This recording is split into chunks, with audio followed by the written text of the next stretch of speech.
2 নম্বরে আমরা ঠিক করেছি এখানে আমি ছাড়াও আরো কয়েকজন ক্যান্ডিডেট ছিল, তাদের সঙ্গে আমি অলরেডি যোগাযোগ করা শুরু করে দিয়েছি। তাদের সঙ্গে যোগাযোগ করে আমরা মিলেমিশে কাজ করব, এটাই আমার লক্ষ্য এবং উদ্দেশ্য। কিছু লোকজন, যেটা সমস্ত রাজনৈতিক দলেই আছে, কিছু গ্রুপিং থাকে, সেই গ্রুপিংটা প্রতিহিংসার না, সেই গ্রুপিংটা প্রতিদ্বন্দ্বিতা। তো এটা হেলদি প্রতিদ্বন্দ্বিতা ছিল। আজকে সন্ধ্যার থেকে আমি আন্তরিকভাবে বিশ্বাস করি এখন আমাদের যে ক্যান্ডিডেট শুধু সারা বাংলাদেশে, তাদেরকে পাস করিয়ে আনাই হবে আমাদের একমাত্র লক্ষ্য এবং উদ্দেশ্য।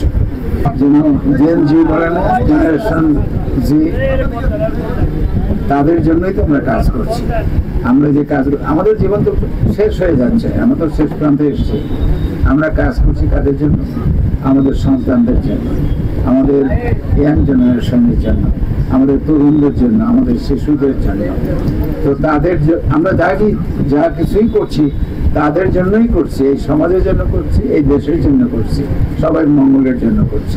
আগামী বছরের ফেব্রুয়ারির মাঝামাঝি একটা সুষ্ঠু, সুন্দর, নিরপেক্ষ এবং গ্রহণযোগ্য নির্বাচন আমরা দেশবাসীকে উপহার দেবেন, এবং সেই লক্ষ্যে সরকার এবং রাজনৈতিক দল, এদেশে 20 কোটি মানুষ সবাই কিন্তু আন্তরিকভাবে কাজ করে যাচ্ছে।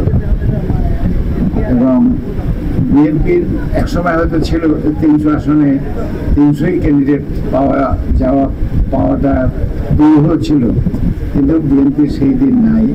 এখন 300 আসনে 2000-এর উপরে জেনুইন ক্যান্ডিডেট আছে, যারা এমপি হওয়ার বা মন্ত্রী হওয়ার যোগ্য।